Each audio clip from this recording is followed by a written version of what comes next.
So let's go to the Azure portal.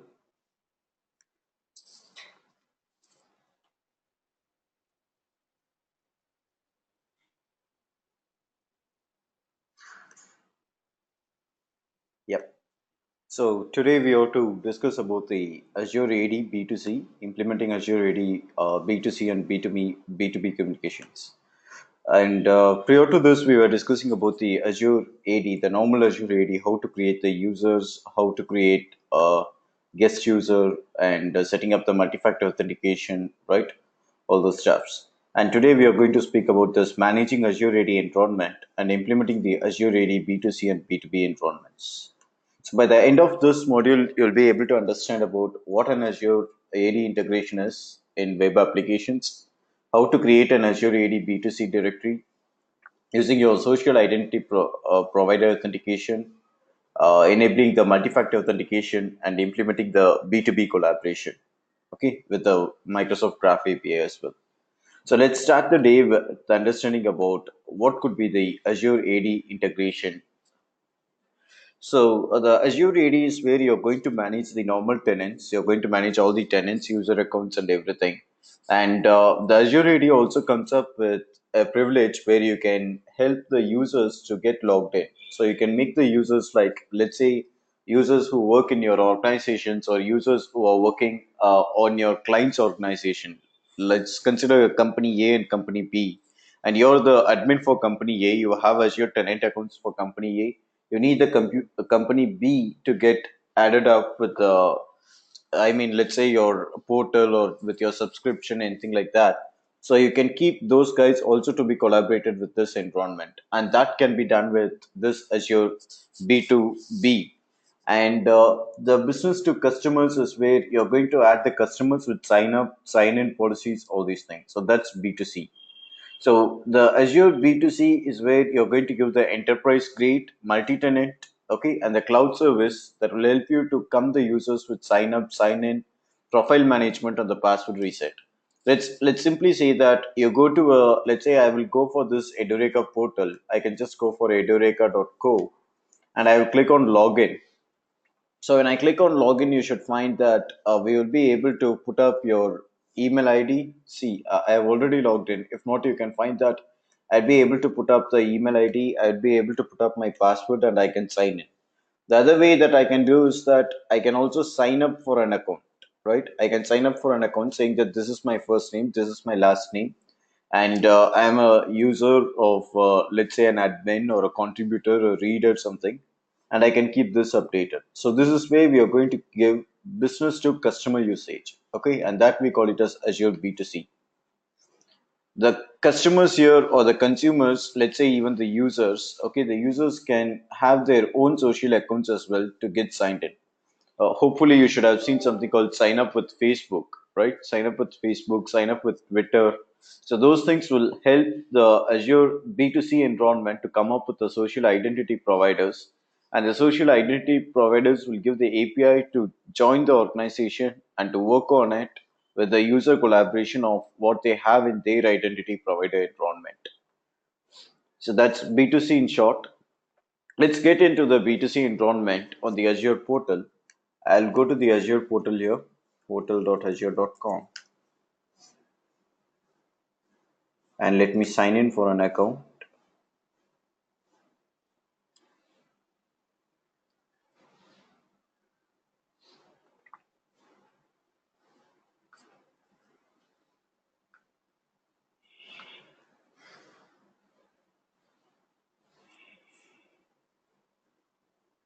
Let's check the subscription here.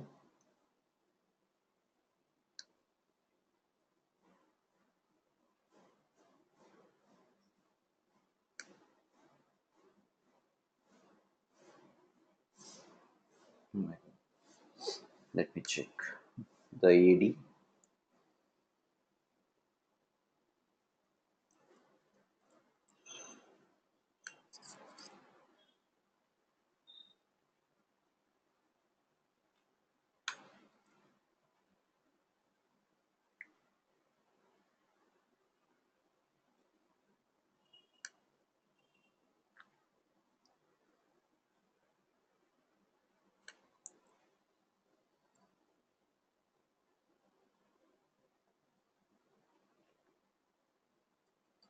Okay, so here I should have some subscriptions for me.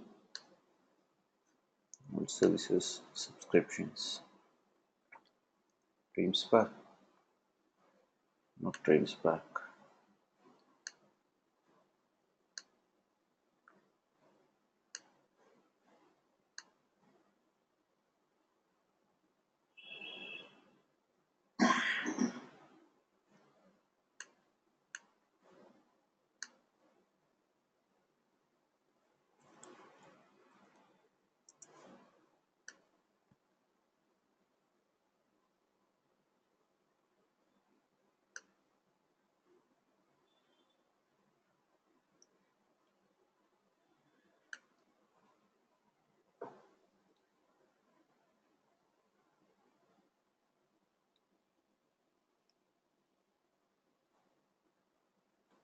Well, so here I have a subscription.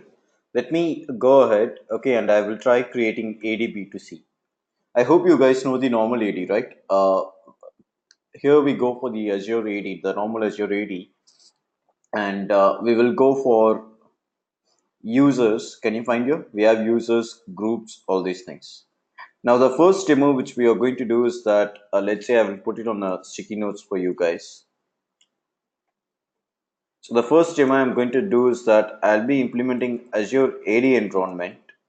Okay, and we have already done with AD Connect. Okay, so we will go for Azure AD B2C, where I will help you to create a separate directory, let's say a tenant directory for the customers. Okay, so this is the first one we are going to do, and then we will also set up policies for sign up, sign in, etc.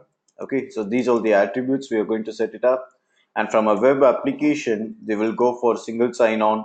Okay, with social identity providers, all those things. So let's get into the demo. I will go for Azure AD B2C. Let's click on create a resource and I will search for Azure Active Directory. And you can find here we have Azure Active Directory B2C. Let me click on this AD B2C. So I'm going to give the customer identity here. Let's click on create, where this will be a separate directory. Let's click on create a new Azure AD B2C tenant. I'll name the organization. Let's say it's going to be probably CodeSizzler once again, and I will give the name with Edureka. Okay, so it's going to be CodeSizzler Edureka, and the domain name will be CodeSizzler again Edureka dot on Microsoft.com, and you can select your country here. Oh, it's already taken. Okay,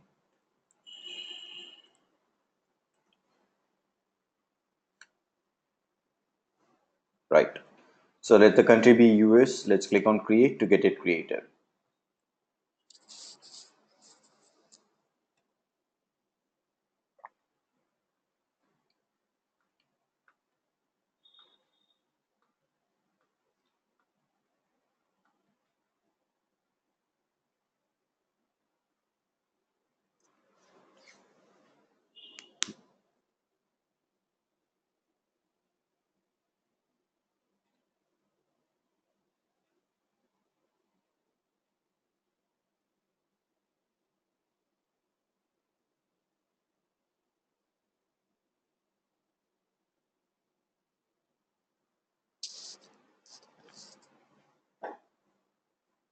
Any questions?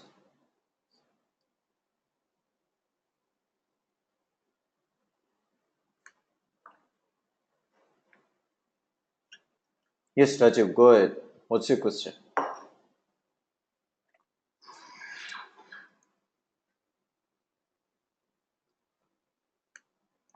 Rajiv, do you have any questions?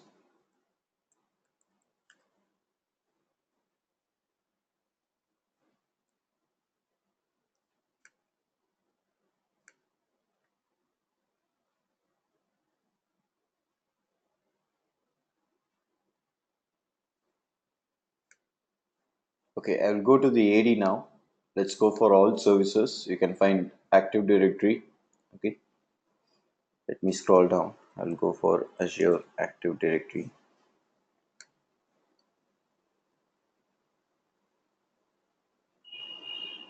I'll click on switch directory and let's select the new one which we created. Okay, so you should be able to find it here. It was CodeSizzler ed.onmicrosoft.com. So you can click on this and you can find, we can move for the new directory. Okay, so that's one which we have. Let's go for all directories and I will search for it. Oops, I'm sorry.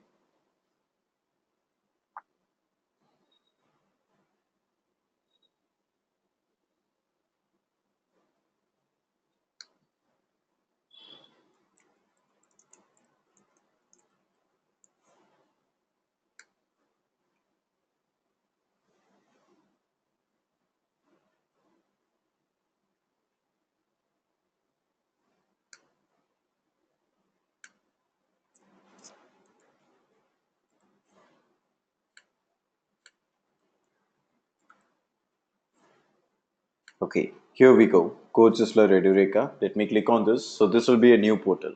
Okay, so this is a new directory, and you're now redirected to all the new subscription what you have. You can find at the right corner. See, this is just a normal account. Okay, and we don't have any subscriptions aligned now. I'll just quickly go here. I will show you on the Azure AD B2C. So let's go for all services and let's search for Azure AD B2C. You should find there is no subscription here.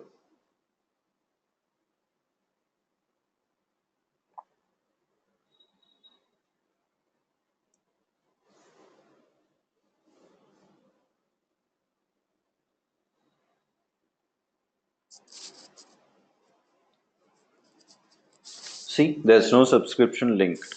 Okay, so you can navigate to your default directory now, and there you can connect with the new directory. Okay, that's you're going to connect the master directory with the new one.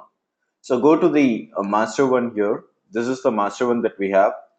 You can click on link an existing Azure AD B2C, and once when you click there, you can find the AD B2C tenants here.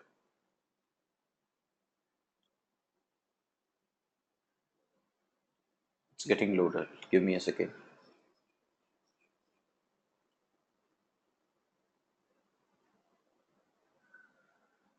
Let's click here and see here we have CodeSizzler AD on Microsoft.com.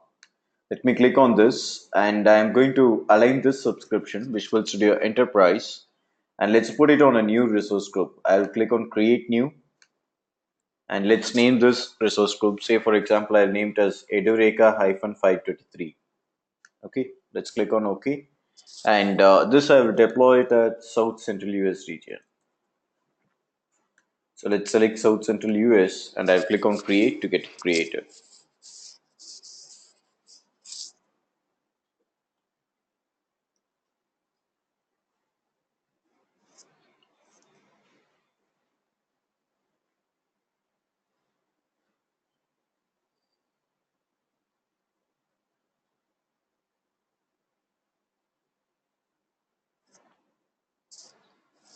Let's wait for the deployment to be done.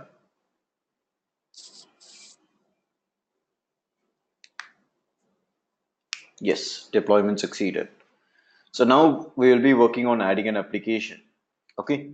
So to work with adding an application, unfortunately, I don't have the lab VM with me. I hope you guys remember we created lab VM by day one itself, right?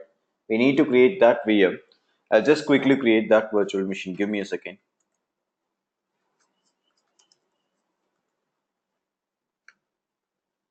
Let's click on create.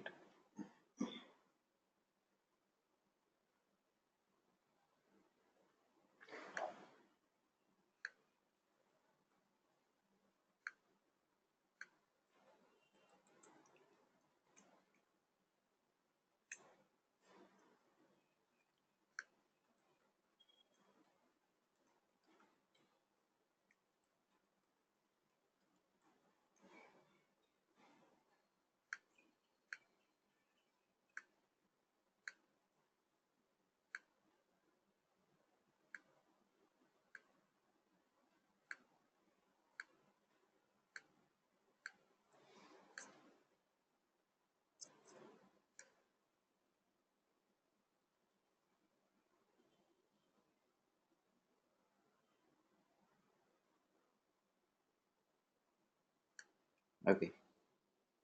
Any questions until it gets deployed? Harsha, all good?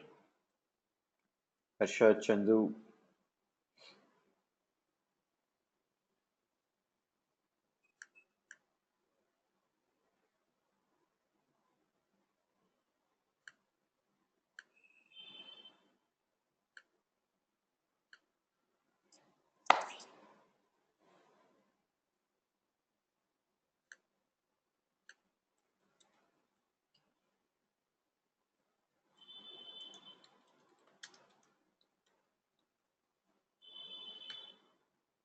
Yes, Raju. What's your question? Yeah, raise your hand.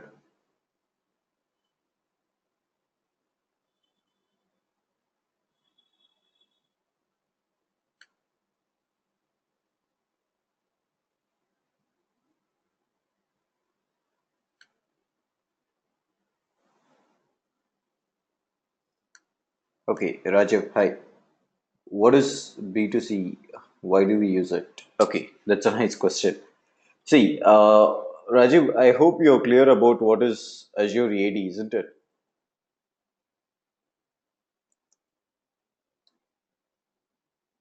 Okay, so here Azure B2C is something called as business to customers. Okay, let's consider you have an organization and you need other users, let's say your customer users, to join your organizations with a sign up option. Okay, that is they need to come up with an account. Okay, to get created on your web app or any application that you're going to own.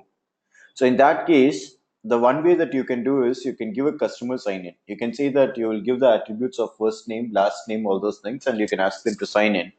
That or the other one that you can do is that you can use the social accounts like Facebook, Twitter apps, all these things. So that will be like you're going to give the identity providers access over there. Okay. So to use all these things, we will come for something called AD B2C. So AD B2C is simply it's a cloud identity service. Okay, this will allow you to connect with any customers. You can help them to create a customer account or they can sign up with their own customer account which they already own with Facebook or Twitter like that. So Azure comes up with a service called Active Directory B2C as a default. That's an inbuilt service what we have. So this will be available for your customers at any time, either by using the identity providers or you can help them to create their own account using the policies what Azure gives, like the first name, last name, all these things. Are you clear now, Rajiv?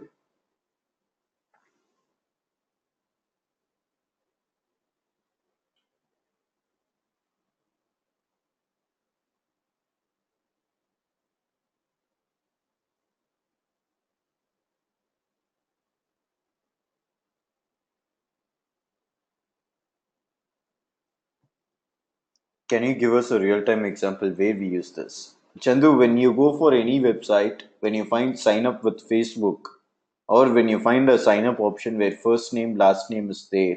Okay, in Facebook, even the very first time when you go, you need to sign up with a first name, last name, email ID, all those things, right? That's a B2C.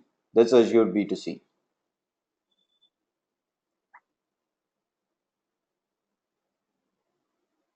Are you clear, Chandu?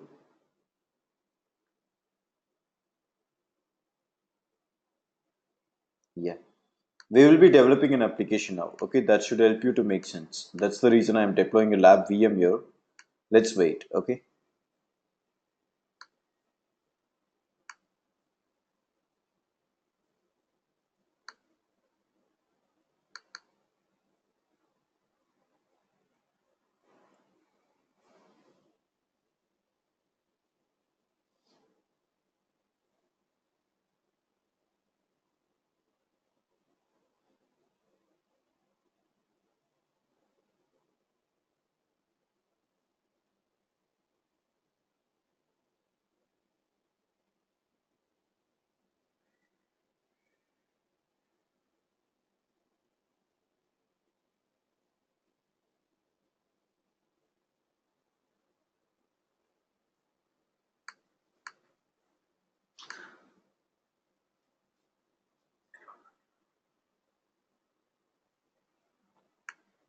Let's copy the IP address from here and I will try connecting it.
So here I need to provision my Visual Studio first. Let's get it done.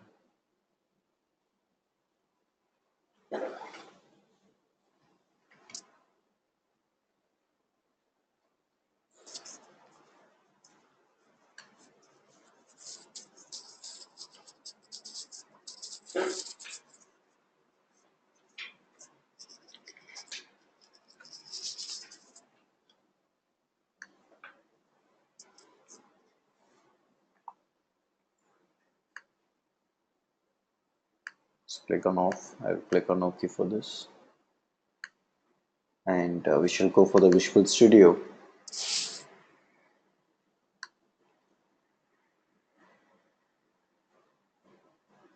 Yes, there's some question, I guess. Good.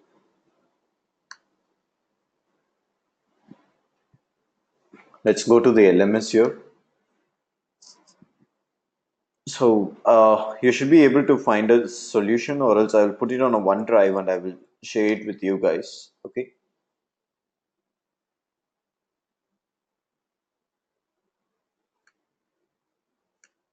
I have a solution file here, a web application which speaks about how you can put up AD B2C. Okay, I will share that with you guys. Let me first complete the demo now.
Okay, so here let me go through the LMS.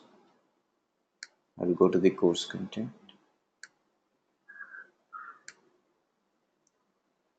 and let's download this file. Okay, I have a .NET application. Let me download this file. And I will also go here for the CodeSizzler Edureka, the one which we have created, and let's go for resource groups. You should be able to find the VM here.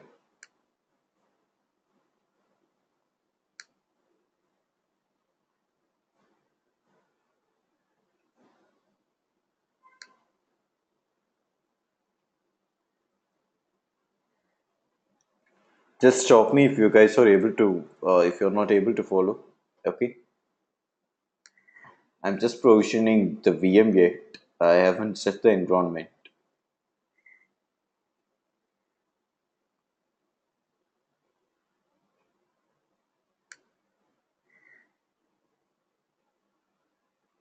So I need to go for CodeSizzler ED, right? So there I am. Good. Now let's go to the home and I have connected to the VM. Let me open this file. Okay, let me open this file with Visual Studio.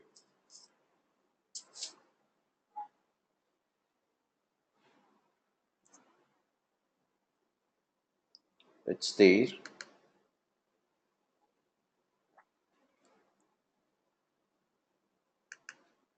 Let's copy all these files. I'll put it on the documents. Okay, I'll create a new folder called Azure AD. Okay, fine, that's not a problem. I will just paste all these files and we shall open that with Visual Studio. Sign in.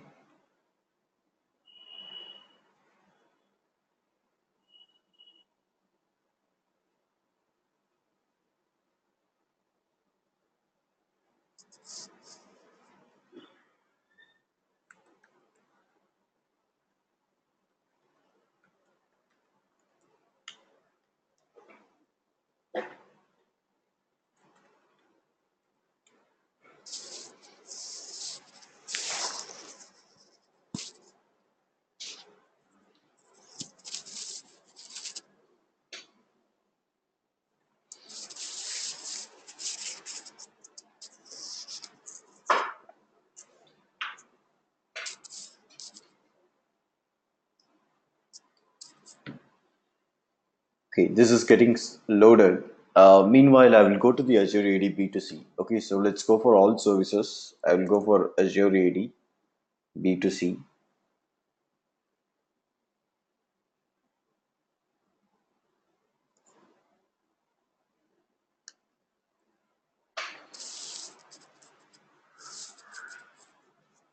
And here you need to add the application.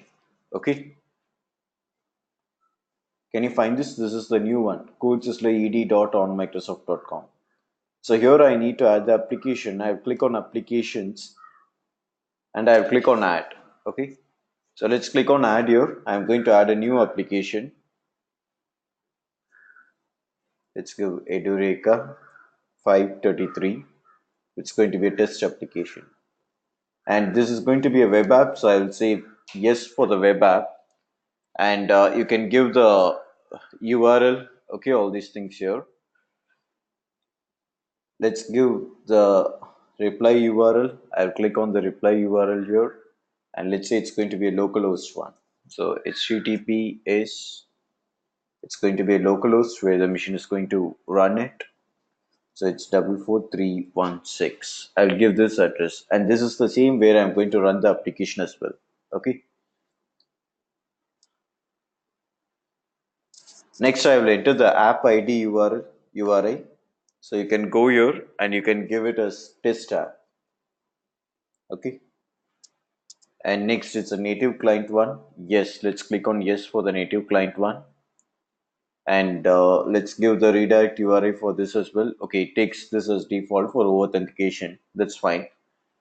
And you need to give this custom redirect URI as well. So the custom redirect URI would be com.onmicrosoft.com.edureka. Okay, the one which we gave it here. So it's not Edureka. It was actually CodeSizzler ED, right? So CodeSizzler ED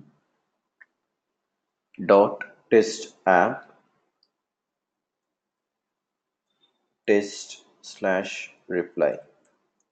Okay, so I'll add this. I hope I'm right. I'll just check it once.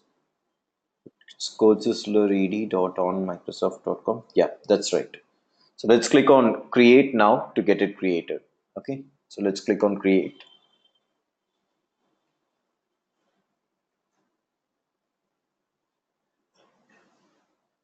Any questions? Are you clear until this step?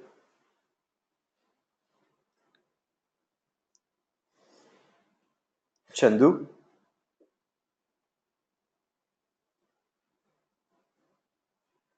Hey guys, post a reply please because this is like pretty long step. We need to work on it. Yes, Harsha, I will do that. See, I have just created a B2C tenant. Okay, and inside my B2C tenant, I need to register the application which I'm going to push towards Azure AD environment, right? So I'm first registering the applications. I need to go for the applications and I need to say from which URL it will be working. What is the localhost where the application is going to run? Okay. What is the custom URI for the application which is going to be deployed? So I need to represent all those things. And that's what I have given it here. Simple. Are you clear, Asha?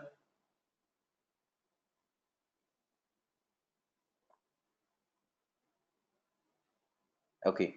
Now the next step is that I need to configure the policies. I hope you remember I was speaking here that I can do sign up, I can do sign in, okay, all these things.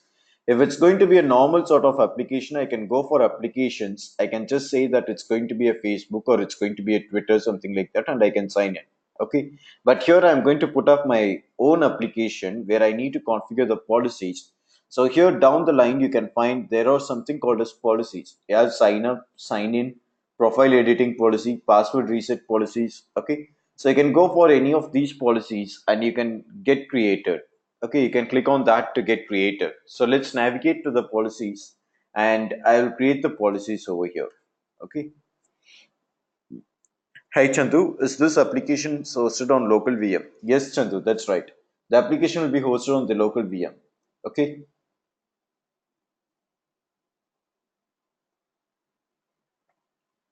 let's go for sign up or sign in policy. And here I will add it. Okay, So let's click on add, and I will name the policy as demo. Let's give the identity providers here. So the identity providers, I'm saying that I will be having an email sign up as the first one. Okay.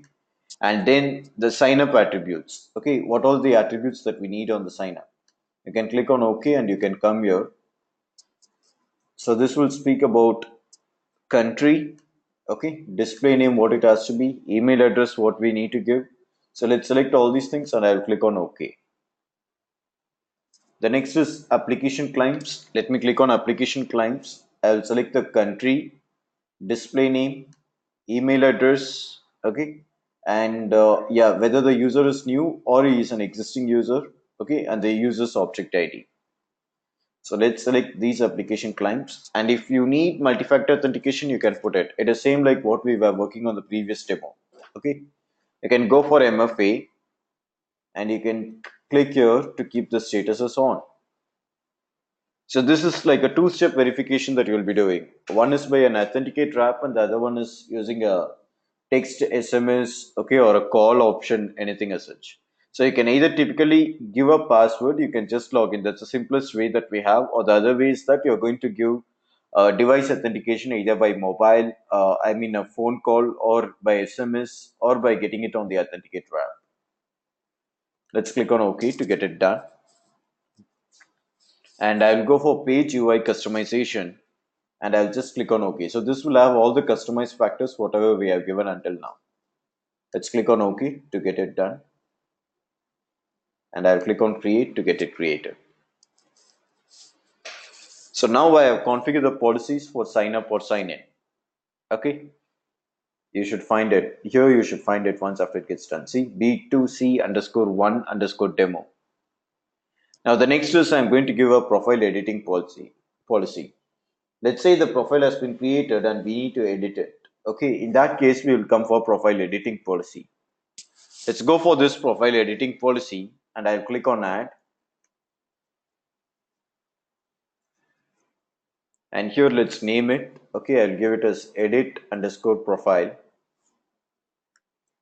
I'll go for identity providers.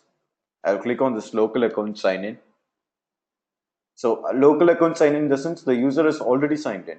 Okay, the user has already received a sign in account.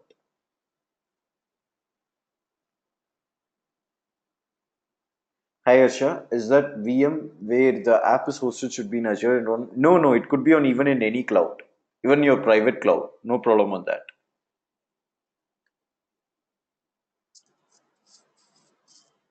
I'll go for profile attributes and let's select city, country, display name. Okay, the same what we selected before. So this is to edit it, right? And the application claim also, this time it's not going to be a new user, but just the object ID alone. Okay, because you need to make the changes on its, let's say country, first name, last name, something like that. So let's select these fields, whatever we selected over there. I'll click on OK. And let's go for page UI customization. And you can just select OK for this. And let's click on create to get it created. So here also you should find it once after it gets created that you will be getting a separate policy.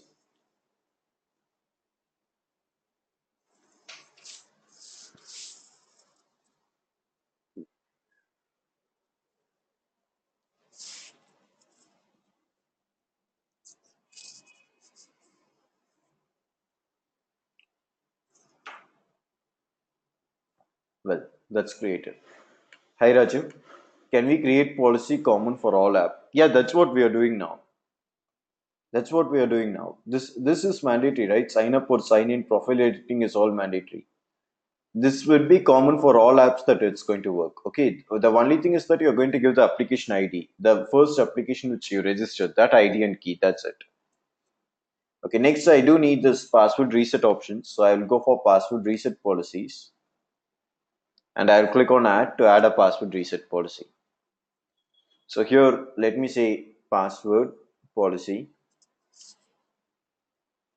and let's go for identity providers. I will say it's going to be a reset password. Let's go for application claims. and here I will select the application claims that we have: city, country, display name, not city, I guess it was country, display name, email address. So you can better take a note of this. Okay, the previous one which we have configured. Let's select these things. And for MFA, I remember I selected yes for multi-factor authentication. So let's click yes for this as well. And for the UI customization, you can just click on OK and click on create to get it created. So this will also be done. And next is you need to go for all policies, and there you should find all the policies, whatever you have configured until now. So let's go for all policies, and you can find the three policies which we have configured. Now let's get into the Visual Studio where we are going to add B2C using a .NET application. So let me go for Visual Studio. I'll open the application which we have. Okay.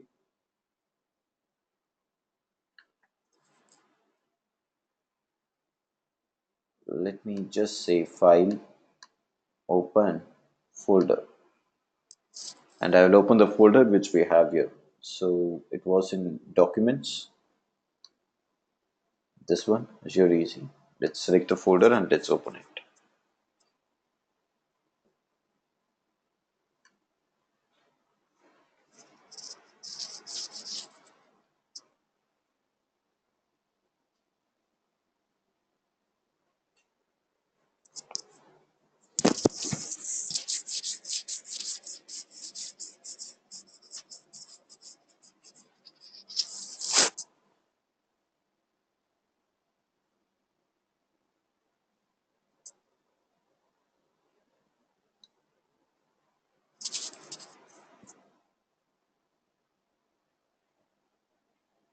Let's wait for it to get loaded.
Takes a bit long time. Let me try closing it and opening it again.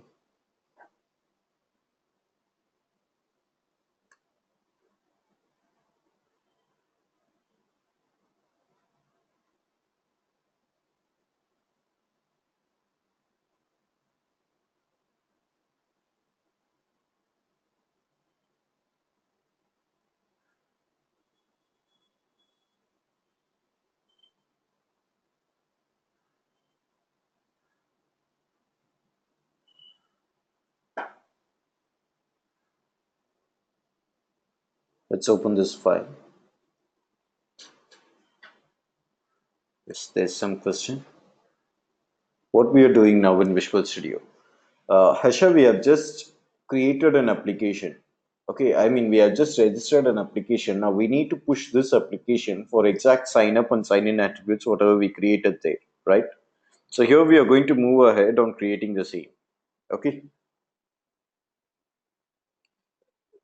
I hope you could get synchronized. See, one is I created the policies. Okay, I have just created the policies. Now I need a web application where the policies can work on it. isn't it? That's B2C. I need an application where the users can come, they can sign up or they can sign in. I have not developed the web application yet. So here I have a template where I'm going to add the policies. I'm going to add the first name, last name, all those things here. Are you clear, Harsha?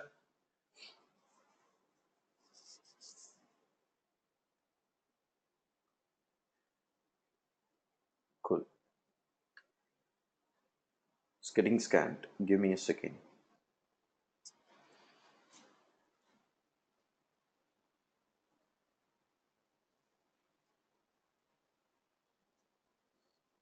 So this solution file should get opened up.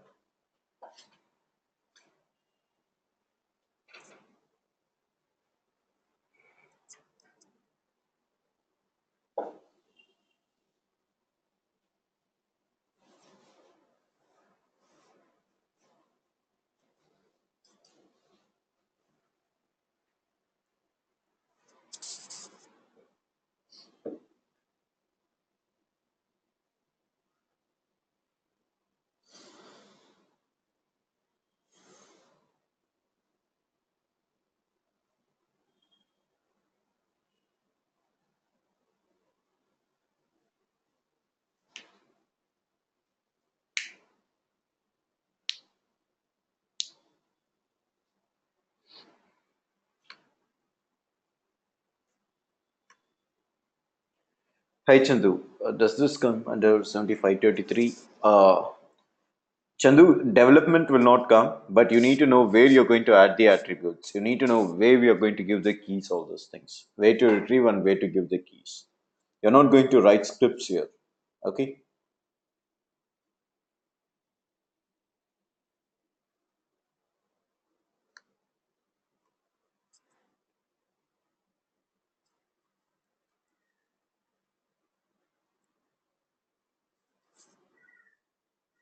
Okay. So here, let's double click on this file. Let's open this. You should find two files as task web app and task service. Okay.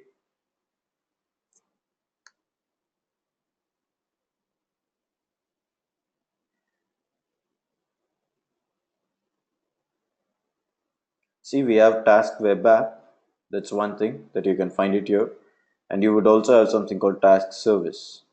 See, this is task service, right? So you can open the web.config for both the files where we are going to give the keys. Okay, so this is for task web app. Okay, and I need to open up the file which would be there on the task service as well. So let's scroll down, and here you can find we have this web.config of task service as well. Now, let's go to the fields where I need to pass it. Okay. So now what I would be doing is that I would go for the tenant name. That is, here you can find I have something called tenant name. Can you find this IDA tenant? This one, right? So I need to remove this and I have to give the tenant name of what we created. Okay. So let's go to the Azure portal. I will check here. I named the tenant as CodeSizzler ed.on Microsoft.com. Let's copy this. I would give it over here as well.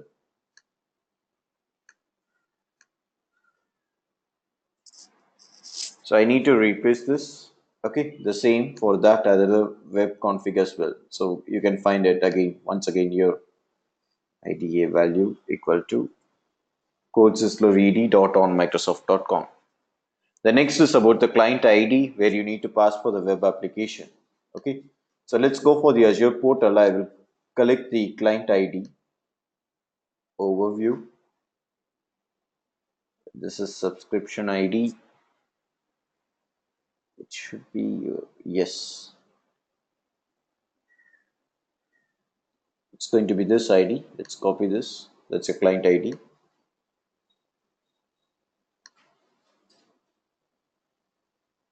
I'll call this client ID over here.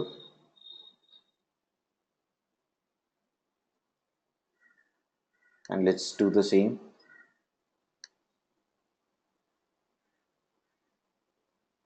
Okay.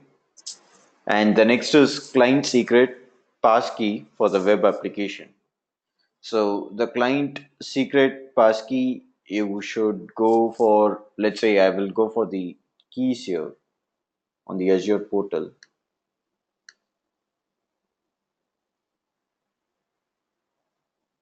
I'll go for the applications. Let's register new application. Sorry, not a new application, the existing one. Yes, here. I need to give this key. Give me one sec. I got confused.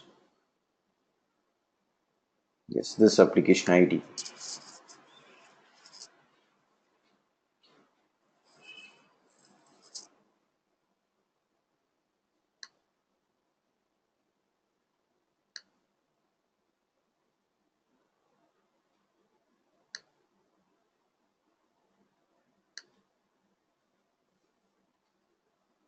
And let's give the key. I'll go to the Azure portal. Let's generate the key for this. So let's go to keys and I will say it's going to be key one. Let's click on generate key.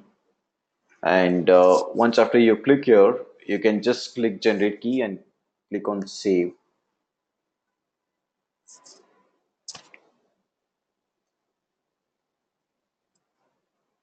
You have the key here. Let's copy this key, the entire one, and I'll put it here. Okay.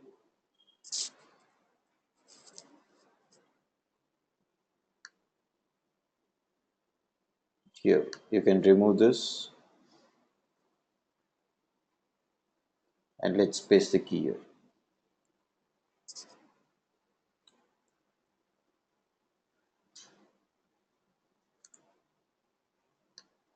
Okay. So that's done. We have given the key as well. And okay, this is all fine. The local host is the same, what we gave there, 44316. Okay. And the sign up or the sign in policy ID, I need to check it here. I can go to the Azure portal. I can check the sign up or sign in policy. So the name is B2C underscore one underscore demo. So okay, let's remove this. B2C underscore one underscore demo. Okay. So I'm using this B2C underscore one underscore demo, and let's go for your web config over here.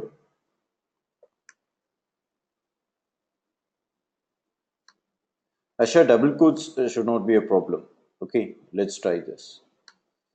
Sign up or sign in policy ID, I will check it here. Sign up or sign in policy, it's B2C underscore one underscore demo.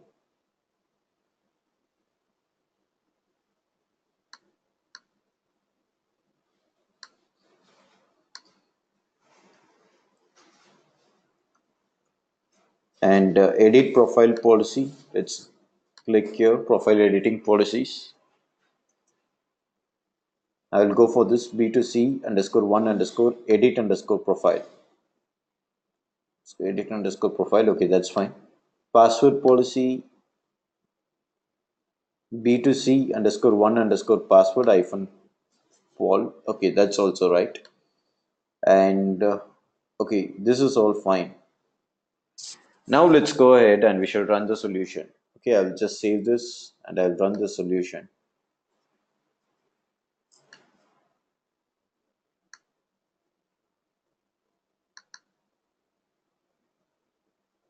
It's the error.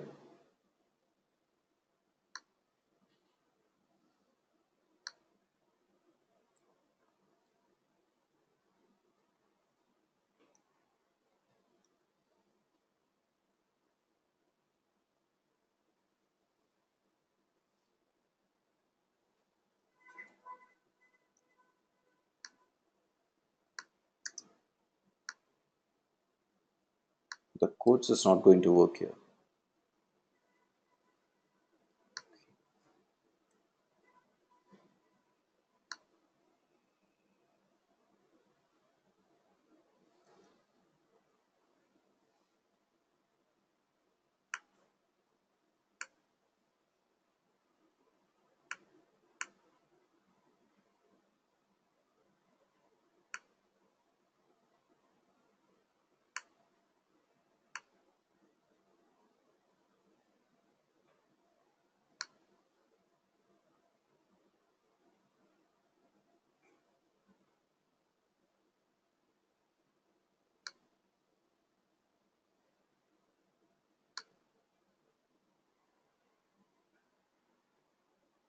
Okay, it's asking for a few NuGet packages on the task service reference component.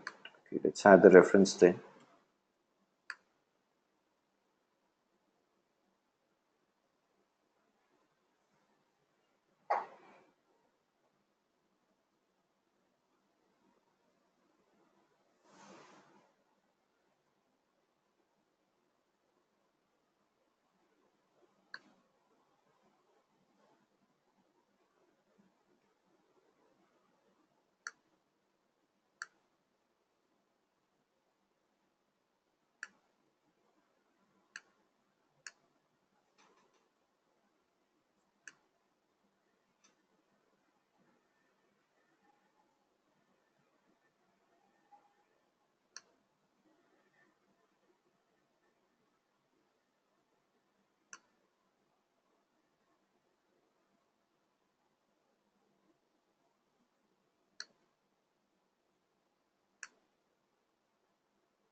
Let's add this system.web.web. Okay, so this one thing that we need to add.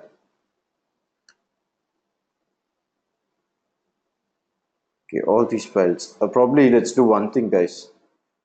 I need to add this all these NuGet packages. Okay, I'll check the NuGet packages and I'll get this solution file what we have in the LMS has been expired. I'll check this NuGet packages and we will add this. Okay, so once when you add this, though development is not going to be your task, you can check here. It would be like this when we run it.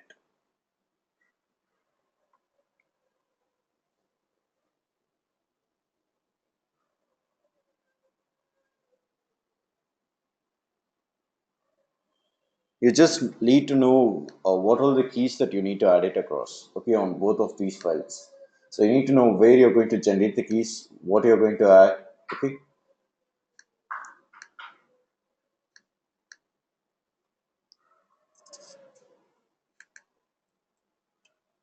So you'll be getting like this when you run it. So you can find, probably I will show it on the full screen for you. You'll be getting it like this. You can give the local host when you run it, okay.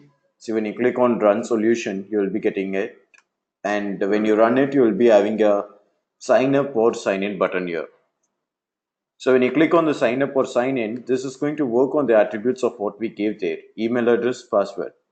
And if you don't have that, you're going to say sign up. And this is email address, multi-factor authentication is via verification code, password, confirm the password, display name, country. So we are not going to generate the form. So instead, we are going to just get the policy generated from the Azure portal itself. Okay. So that's where we go for something called B2C. And once when you give all these things, you can find it over here. Okay, you can just get signed in. Are you clear? Any questions?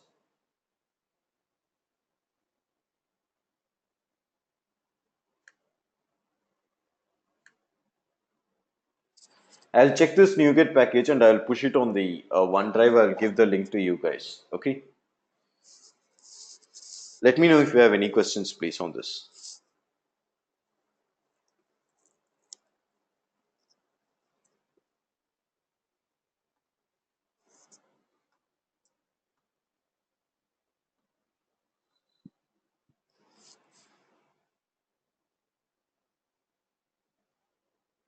Are you all there?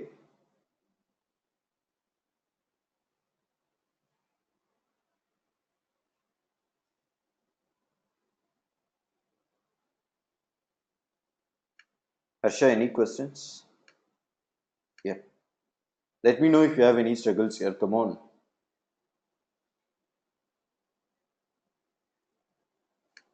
Okay. This is a problem with NuGet package, which you no need to worry. Okay. Because your questions are based out of how you're going to implement the things. So you no need to worry about it. I'll keep you posted once after getting it to be done.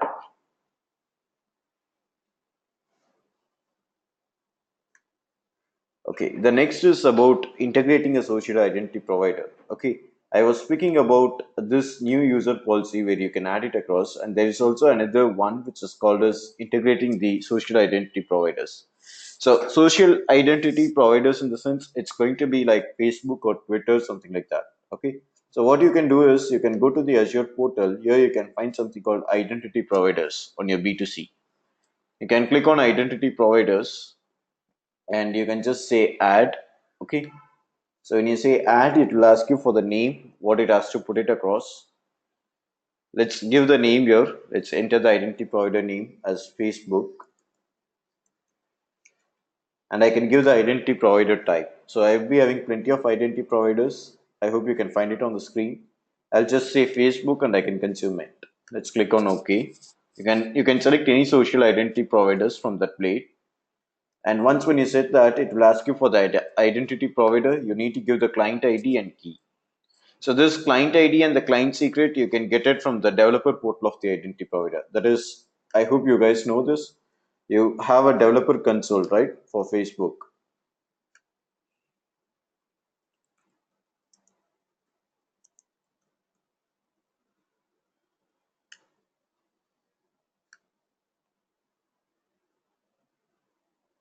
So you can go here, okay, and you need to log in.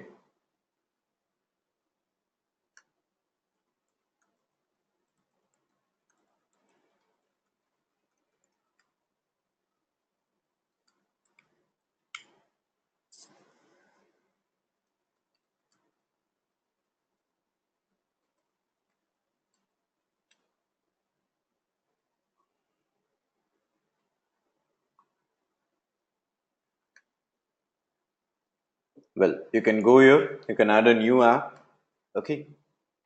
So once after you add a new app, you will get the ID and the key. So that ID and key, you can call it over here. So as an implementation guy, what you need to know is that how to add a sign up policy, sign in policy, how to add a social identity provider, these things only. Are you clear, guys? Harsha?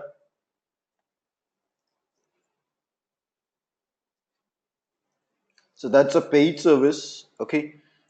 If you have any developer consulting, you can just check it and get it added up over here. You can click on new app. Let's say display name, I'll give it as CodeSizzler. I'll create the app ID.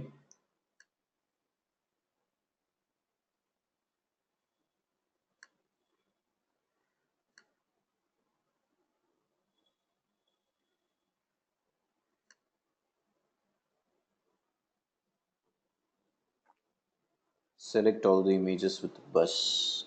It's only new images are there.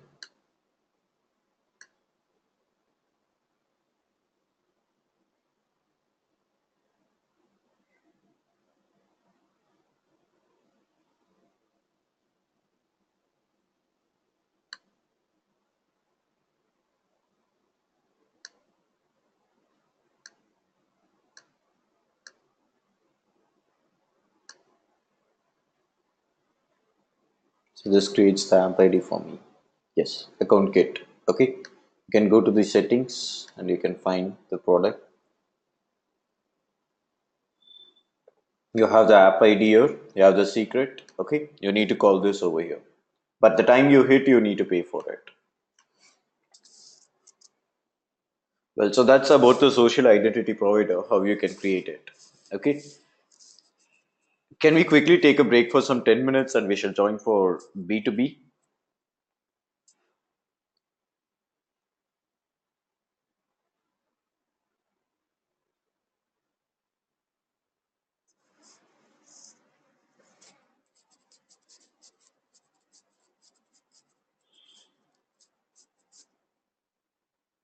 Okay, thank you.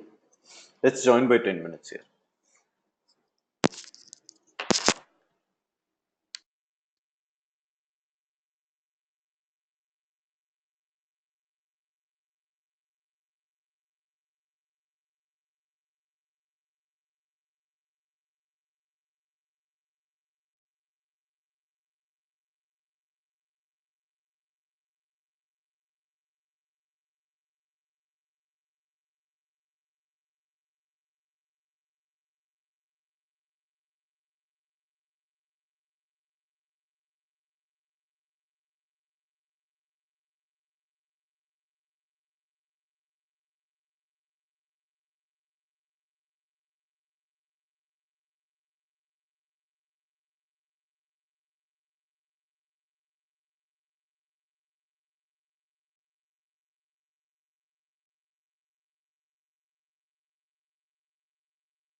Hi all, shall we start?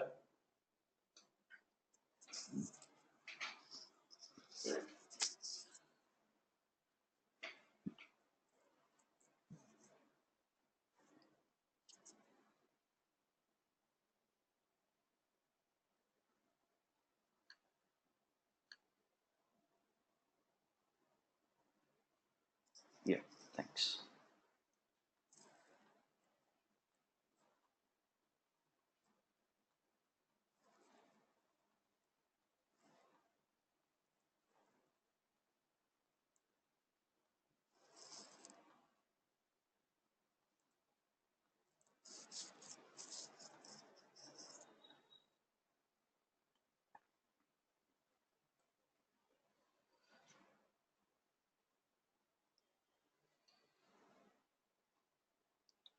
Well, guys, so let's go ahead. Let's go with Azure AD B2B. Okay, we are done with B2C. So the B2B is where you're going to put up your business to business collaboration. Okay, let's say you have an organization named as A and you have an organization B, and you need both of these users to connect securely. Okay, from both of their organizations, then we will go for AD B2B. So the organizations which is using Azure AD can provide access to the documents, resource, or any applications to another organization while maintaining the complete control over their own corporate data. That means that, let's say if company A has their own documents, if there's any privacy policies added up on that, they no need to edit it. They can just give the share access alone for company B where they can view the same. Okay, so that's AD B2B. The B2B collaborators can sign in with the identity of their choice, like same like what we did here, right? They can go with a Facebook, Twitter, or even a sign up and sign in. Okay, anything. It could be of anything that they can sign in. So to implement the Azure AD B2B, first you should have something called domain. So you need to buy a domain, and once when you buy a domain, let's say I will go for this domain space. I hope you should have heard about it. We have something called as Freenome. You can go here and you can buy a domain. Okay, let me sign in.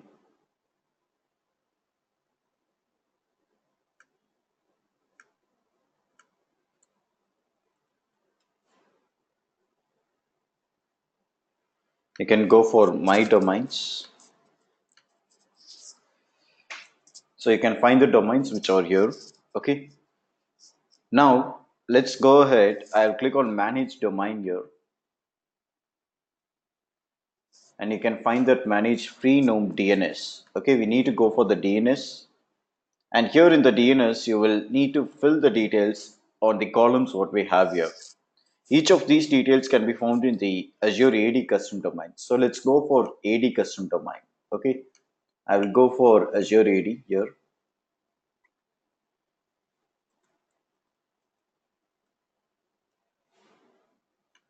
Let's go for Azure Active Directory. I'll scroll down. You can find custom domain names. Let me click on this custom domain names. And here you can click on add custom domain. So let's click on add custom domain. And I will add the domain which I have here. So it is CodeSizzler.cf. Okay, let's click on add domain.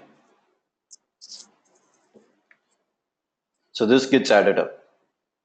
Now you can find the destination, right? You can find the destination address here.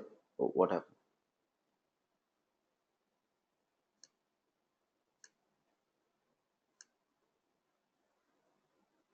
Yes. So you can find the destination or point to address, and you too have the TTL. Okay. Destination, you can use it as target, and TTL, you're going to use it in TTL in the Freenome domain configuration. So let's copy this destination and you can give it here in the target. Okay. So let's go ahead. I will give this here as target, and the TTL, it's going to be 3600. Let's give it here 3600. Okay, record is going to be text record. You can find it here. It's a text record. Okay, and name it's going to be CodeSizzler.cf, right? Now let's click on Save Changes.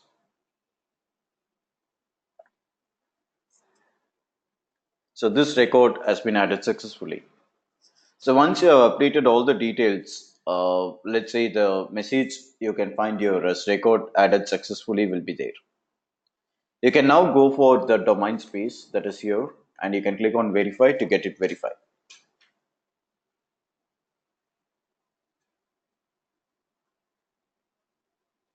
Okay, now here you can make sense that it takes up to 72 hours to propagate. Okay, the DNS records will take up to 72 hours to propagate. So you can check it after 72 hours where the CodeSizzler dot let's say the CodeSizzler edureka dot on Microsoft.com will be considered as CodeSizzler.cf. Okay, so that's where we implement your B2B. So once after you implement your B2B, you can find it here as see you can get into consider this one CodeSizzler.ed.onmicrosoft.com. Okay, you can click on this domain where we are already there. You can just go here, you can find it. See, the domain is CodeSizzlerED.onmicrosoft.com. So on this domain, you can go for the Active Directory. Are you able to follow, guys? The very first thing we are doing is domain mapping because I don't want this domain to be listed out for my customers. So I am doing domain mapping where I am calling this domain. Okay, CodeSizzler.cf. So when I call this CodeSizzler.cf, I would not be able to find this ed.onmicrosoft.com. Instead, I can just go for CodeSizzler.cf. And the second point is that I would just kick ahead with the DNS records what we have. It's a matter of 72 hours, and after 72 hours, you can find that the domain will get shifted towards a new one. Now you can go for the Active Directory here. I will go for the Azure AD, and in this Azure AD, you can find users, groups, all these things. Okay, so now let's click on users, and in the user, you can add new user. So this new user, if the domain has been verified, this user could be like user1 at the rate codesizzler.cf. This would be the domain. Now it's not going to work. I'm just giving you a demo. Okay.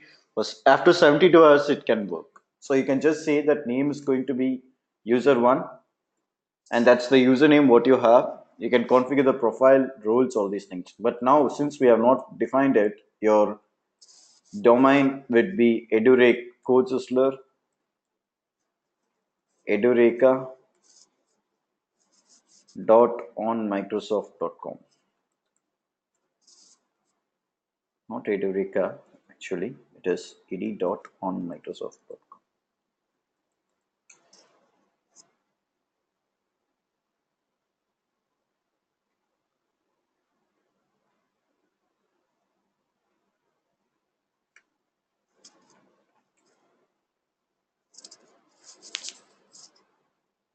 User, it's not a verified domain. Okay, it's not a verified domain, that's the reason. Let's give it as user1 at the rate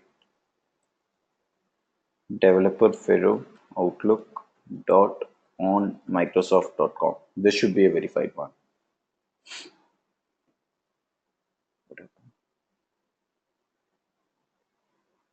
Okay, the problem is that since we are not verified, right, it takes 72 hours.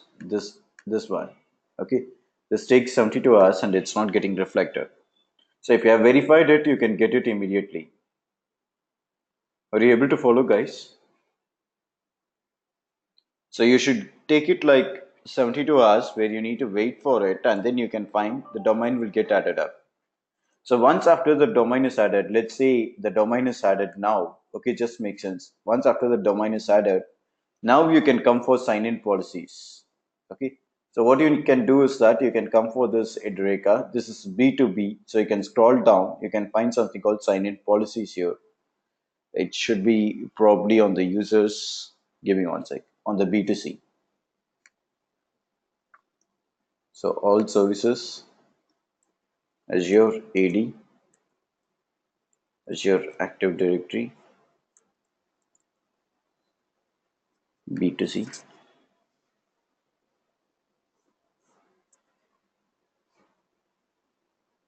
I can click on sign in policies. And here I can click on add to add the sign-in policy. So this will be working same like what we have in the previous one. So all these parameters are going to be common. Okay, you're going to set a sign in, sign up, all these things. Now, the next step is that once after you configure these things, I hope you guys remember you need to go for Visual Studio and you need to make the changes here for B2B. So this will work with the domain. Okay, this will work with the domain of whatever you're giving. That is CodeSizzler.cf. User1 at the rate CodeSizzler.cf will be working here. Are you clear, guys? Harsha?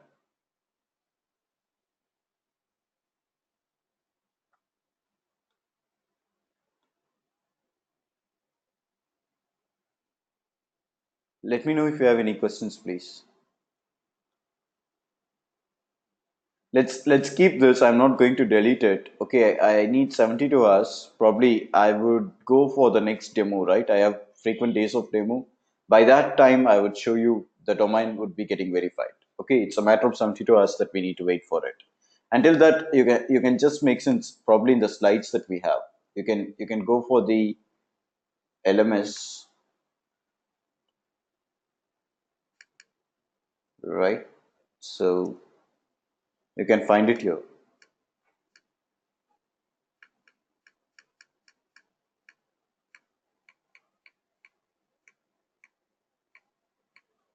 See, after the domain is verified, see, after the domain is verified, you'll be getting this as edureka.ml. We are trying with codesister.cf, and you can add the users and groups. So once after you add a new user sign-in policy, it's going to be like this, the identity provider that you're going to give. And you can select the application claims. I hope you are getting synced. It's all like the same step what you are doing before. Then you can find sign up and sign in, where the sign up user can be at edureka.in. Okay, so it's like not the social identity, but you're giving user for other organization to get organized. That's B2B. Okay, so you update your password here, give the multi-factor authentication, you can sign in here.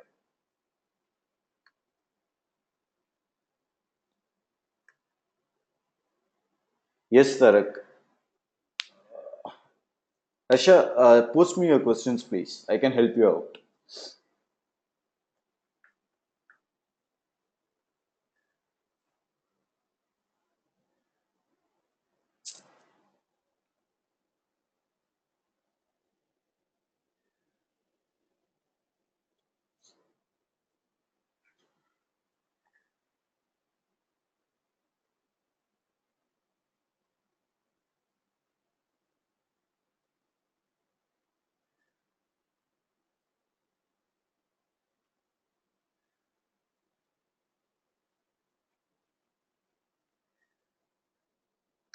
Can you repeat B2B again? Sure.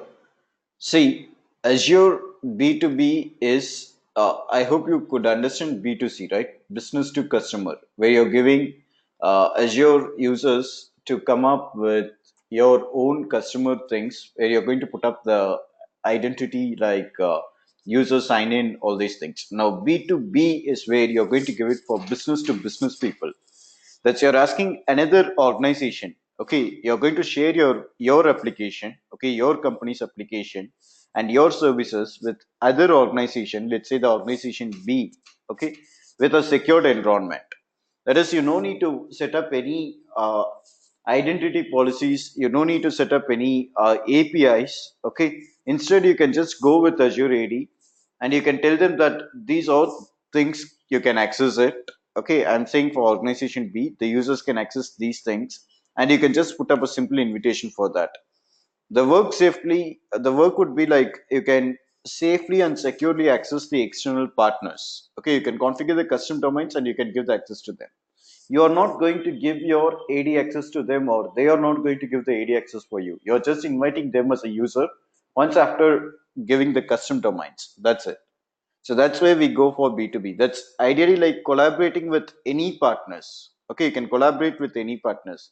So instead of, let's say, if it is user1 at edureka.co, right? User1 at edureka.co can also sign in for user1 at codesister.info. That's multiple organizations where they can come up with. Are you clear, Harsha?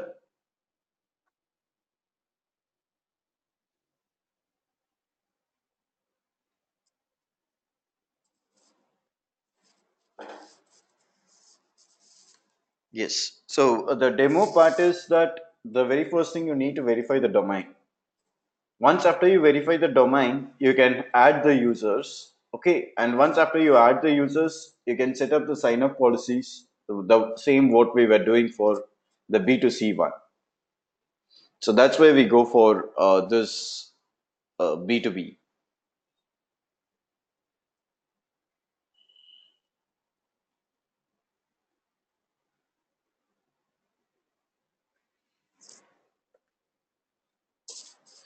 Now, the advantages what you have with Azure B2B is that I'll just put it here. The advantages what you have in Azure B2B is you no need to call for, give me one sec.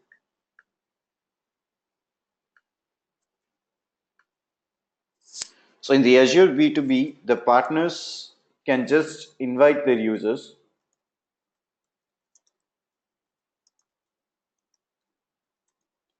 They no need to take action on the Azure AD environment.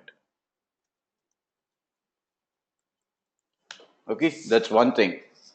And you can also manage the external accounts. You can manage the external accounts like what we were creating. Okay, the user one at, let's say, CodeSizzler.cf. Okay, the passwords, all these things can be managed.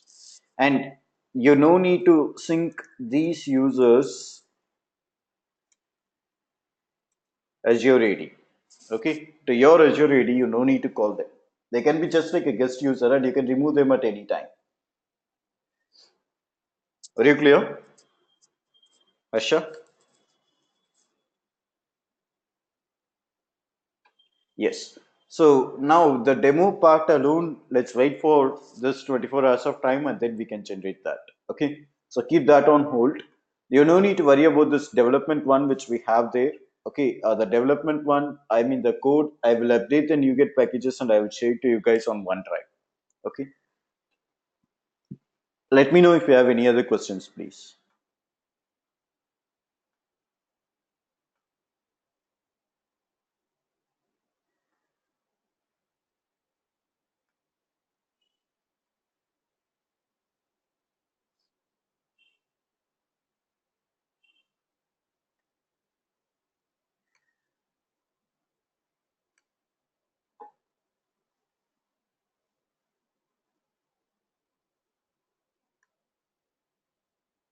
So the last week, what we were trying is about Azure AD. That was with, I mean, we were working with your AD Connect, right? The last week we were working with AD Connect and multi-factor authentication. I hope you remember that.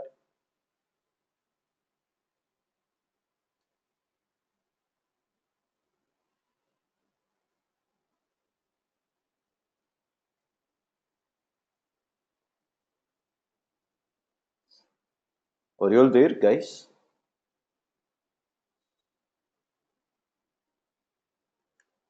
When two organizations are merging, B2B will come into picture. Yes, you're right, Arsha.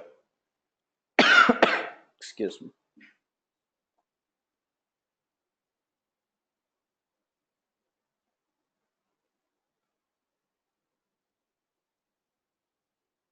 Okay, cool. So your questions on AD part will be on multi-factor authentication, creating guest users, custom domains. Okay, you can take a note if you need. On your custom domains, it will be based on your the Azure environment where you're going to set B2C, B2B, how you're going to put up your sign up policies, sign in policies, only these things. Okay.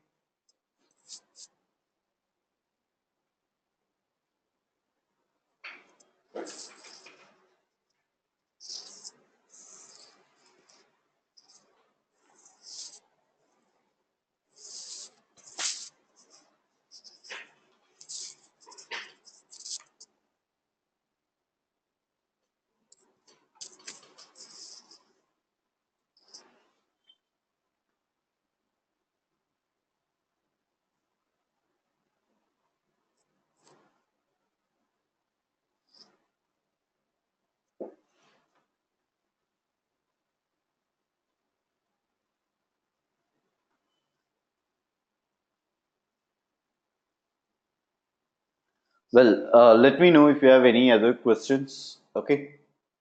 If you're not having any other questions, let's take some 5 minutes. You can have a fresh up with all these topics on Azure AD, and I can quickly go for the ARM templates. Is that okay?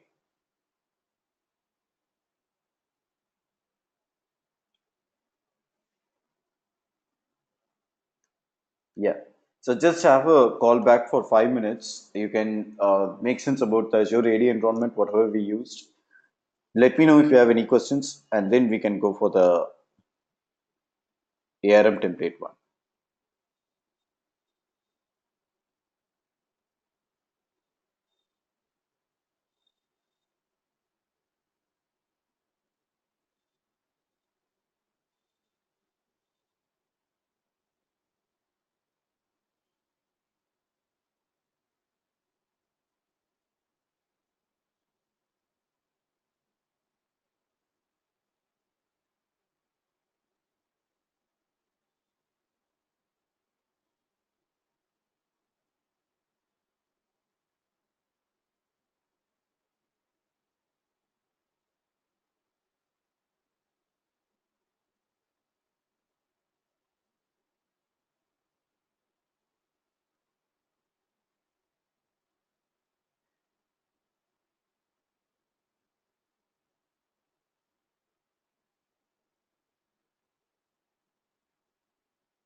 Okay, let's focus on the ARM templates, right?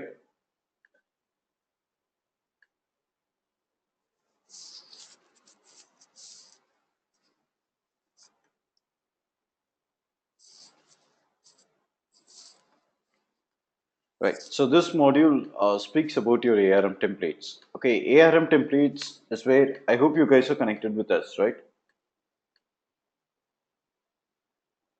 Are you all there?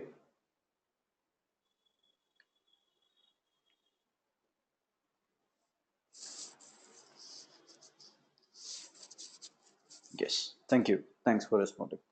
So here we go with ARM templates, and the ARM templates is where you no need to go for the Azure portal.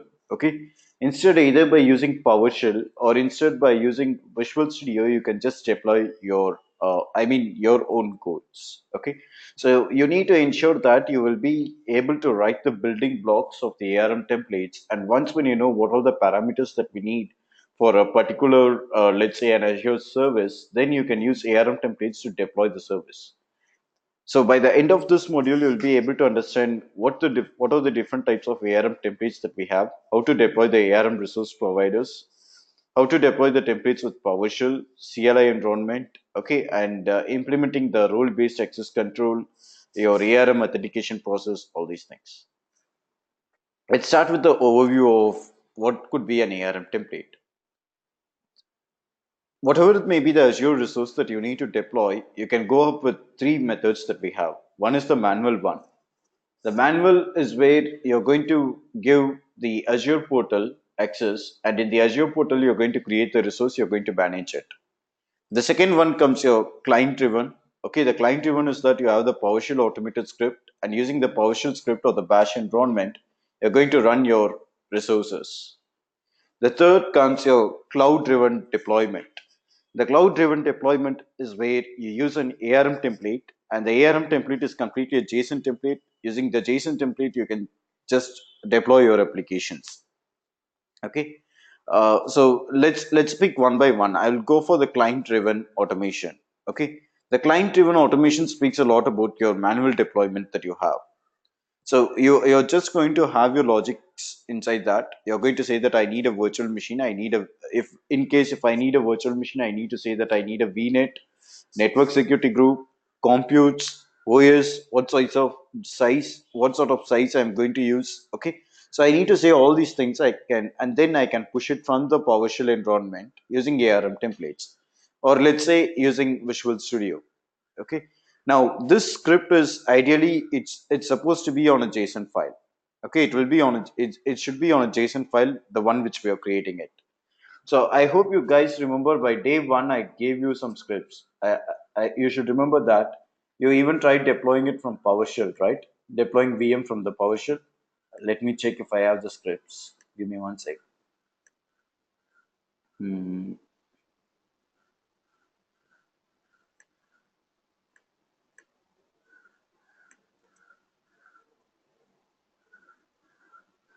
Yes, this one.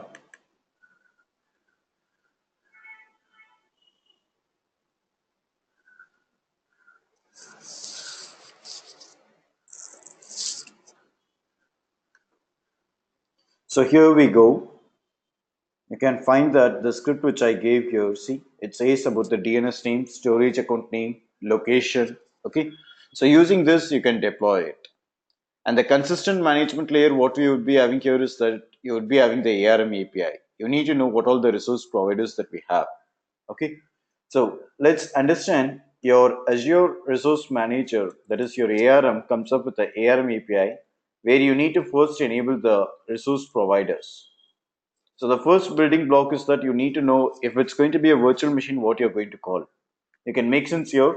You can go to the Azure portal, and from the Azure portal, you can go for subscriptions. Let's go for subscriptions. And here in this subscription, you can find resource providers. You can scroll down, you can find resource providers. Here you have all these resource providers. So you need to call these guys. Okay, let's say Microsoft.compute or Microsoft.SQL database, Microsoft.containers. You need to represent all these things.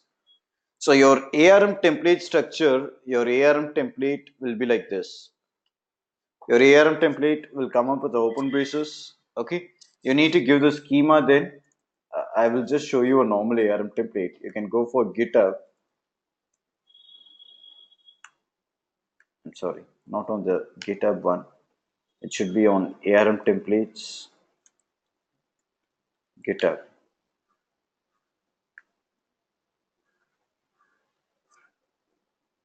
Let me go for a blank template so that you guys can understand. Okay, I'll go for this Azure deploy.json. See here. Consider this script. Okay, you can find the schema, right? Schema comes up with schema.management.azure.com and it says deployment template.json. This speaks about the location of the JSON schema file that describes the version of the template language. Okay. And then you have the content version. That's again the version of the template, which can be of any value. You can say it's going to be 1.0, next is 1.1. Okay. So when deploying resource using the template, this value can be used to make sure that the right template is being used or not. And then you have this parameters. Parameters is where you can add the values that are provided when deployment is executed to the script. And you have variables. Variables are used as JSON fragments, okay, in the template to simplify template language expressions. And then you say what are the resources that you're going to use over here in a resource group. And the outputs are the values that are going to be returned after the entire deployment. So this is how your ARM template looks like. Okay. And inside this variable and locational, you will be passing the parameters of whatever you need. The minimum value that you have, the maximum value, the parameter name. Okay. I'll give you one another example. Let's say for a virtual machine, I will explain you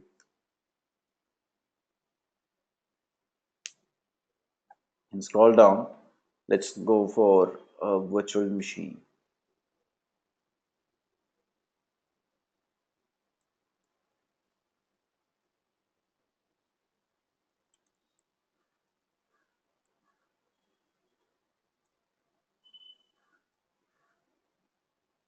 Okay. Here you can find multiple VMs, right? Let's go for this script, Azure deploy.json. Can you find this? This speaks about the schema, okay, the content version what we have, and it says that the description is that you're going to connect it towards a data factory. And as you scroll down, you can find the maximum value, the minimum value which has been given by for each gateway. They have passed the secure string, okay, which is the password for the virtual machine, and you're going to put this virtual machine on an existing VNet. Your VNet location has been represented over here, and still you can scroll down. You would be able to find the API versions what it has been used. I was speaking about Microsoft.resource, right? The resource provider. So from here, you need to call these things. Okay. So just understand the logical representation. Now, if you want to put up a virtual machine or anything, you can just go for, let's say I have a VM which is running here. I'll go for lab VM. I can click on the lab VM, and from the lab VM, I can scroll down. You can find automation scripts. So let's click on automation script, and here you can find the scripts. Okay, here you can find the scripts which has been deployed. So you can just copy this, you can find download, okay, or you can just say deploy and you can deploy it towards any other new resource group. That's also possible. You can just edit the parameters if you want to change the first name, last name, okay, that can work for you guys. Are you clear? Any questions? Harsha, Sandeep?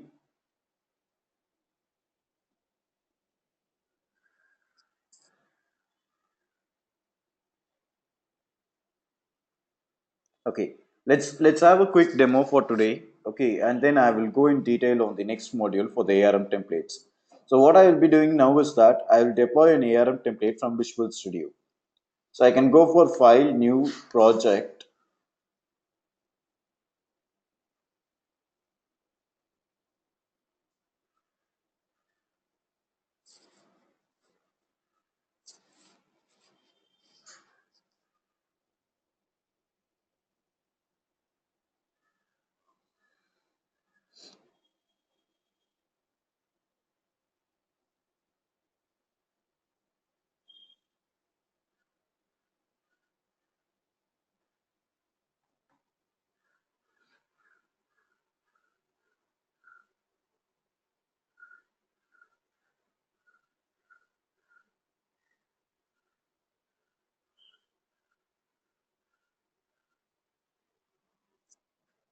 So here, let's go for cloud. You can find Azure Resource Group. Okay. Let's name the Azure Resource Group. I will call it as Edureka Web App.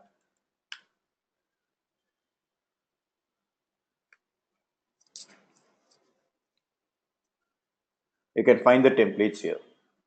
Now let's say I'm going to deploy a web app. I will click on OK for this.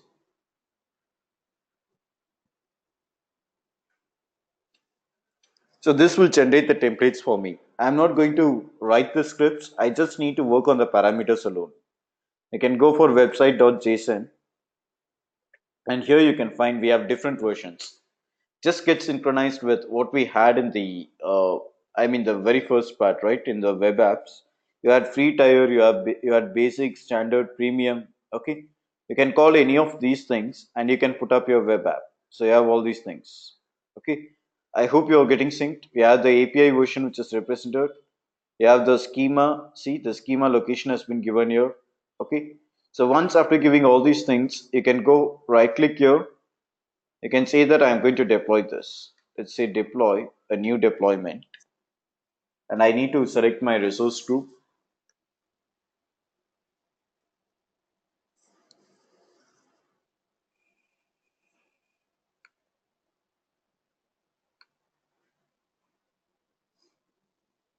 So I'm going to deploy it on this particular Azure account.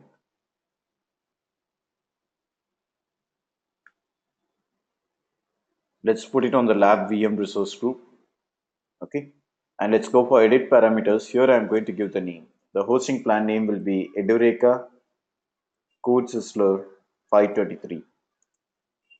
And it's going to be a free tier. Let's click on save and let's click on deploy to deploy it.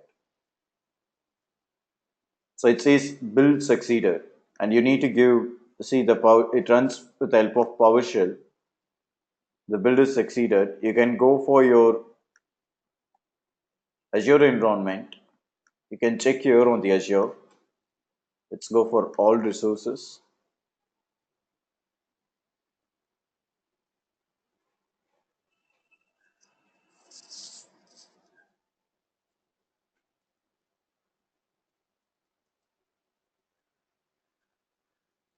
Let me check it here. The internet is slow. You can go for app services,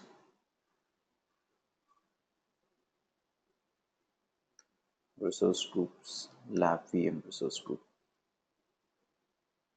Can you find this Edureka CDS 533? And I hope the web app is getting deployed. Let's wait for it. Yes, website. You can find it here. And this website, I have not modified any name for it, so I got a default name. When I click on this, you can find that I have the web app deployed here with the template.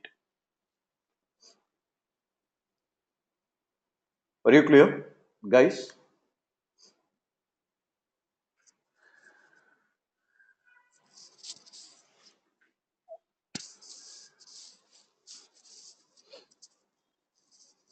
Yes. So that's about your ARM templates. We'll be working in detail, okay, on creating role-based access control, okay, using the ARM templates, authorization, Linux VM deployment, all those things. Probably we shall make it by tomorrow, okay. From where you got this template. Harsha, this is the default template that Azure comes up with. Any web app that you're going to deploy, it's going to be this default template that Azure will give you. If you want to make the changes, then you can do it from Visual Studio. This we call it as hosting start.html. I will show you. Wait, I'm logging into the SEM. I will show you. So you can go for the debug console, PowerShell. Let's go for site, root, and here you can find, see, hosting start.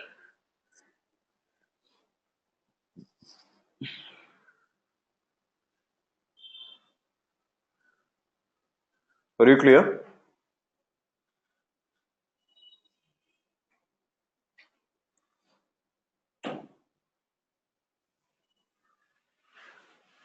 Okay. So try with these things. Let me know if you have any questions, please. And we will go with the role-based access control. Okay. So those things we will make it by tomorrow.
Okay, I'll be available for some time. Just go with the AD and the ARM template which we deployed now, and let me know if you have any questions, please. Okay.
Hi all.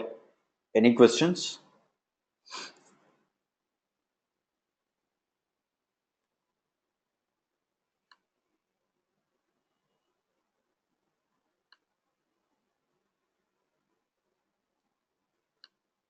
Asha, any questions?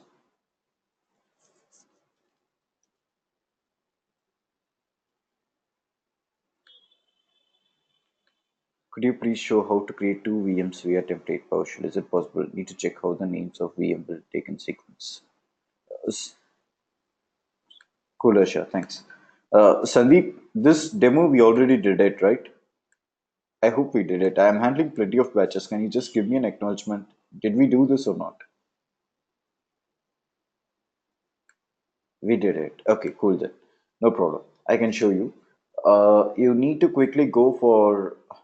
Wait, I will download this script. I can even help you guys to make sense tomorrow once by deploying because we have the ARM template once again. I will show you on this script as of now.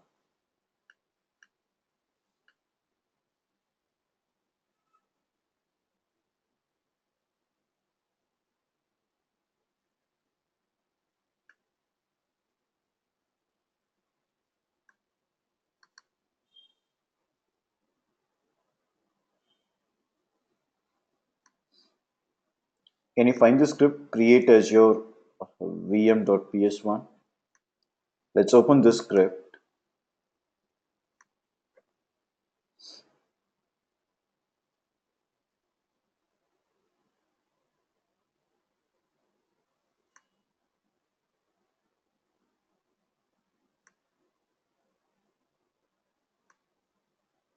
I hope you can find it on the screen. See here, leave these things. This is all the variable for the DNS name, storage account name, location, all these things.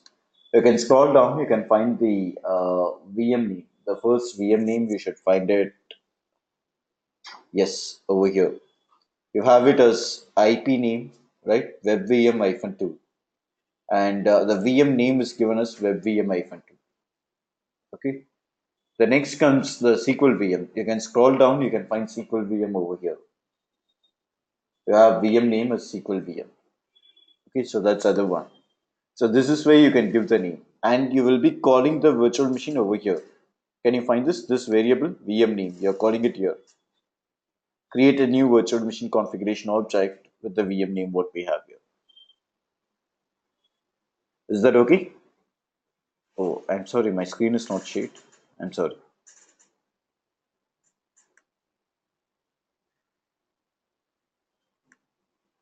Can you see my screen, Sandeep? This is the PowerShell script which I already shared with you guys. Okay. So here you can find that when I scroll down, you can find the IP name and I have given the VM name as well. Okay. So this is where I'm going to represent it. And I will call the same on the further things. You can find, when I scroll down, you can find here as virtual machine names. Give me one sec, I will show you. Yes, here you're going to call the VM name. See, for the VM. And the same you can find it for the SQL VM as well. For SQL VM, we are going to give the VM name. And when you scroll down, here you can find we are going to call the SQL virtual machine. That is $VM. That's a variable. New hyphen Azure RM VM config with the VM name, which is again VM name parameter. Is that okay? Yep, Sandeep.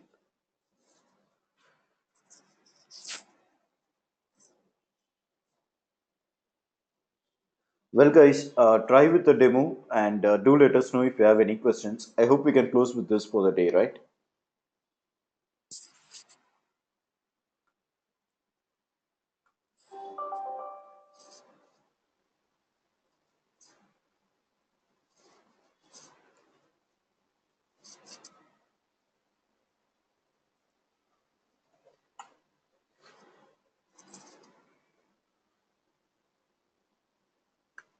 Yep. Thanks, people. Just let me know if you guys have any questions. Okay, and try the hands-on. We'll be going for the ARM templates tomorrow, and we will also try to go for the automation as well. Okay.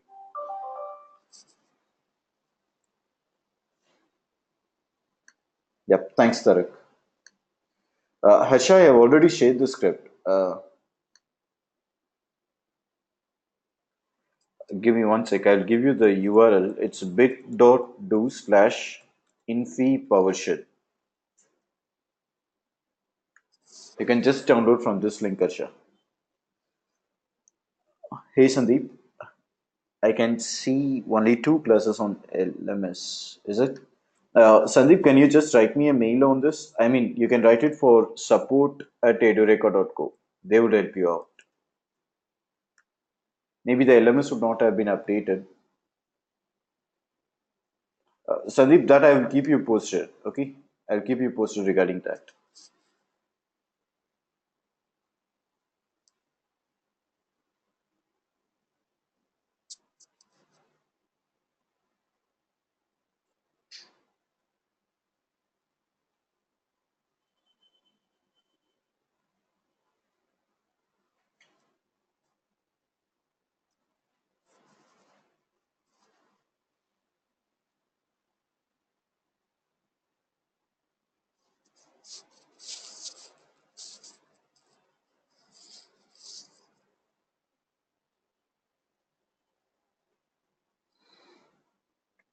Well, guys, thanks for joining. See you tomorrow then.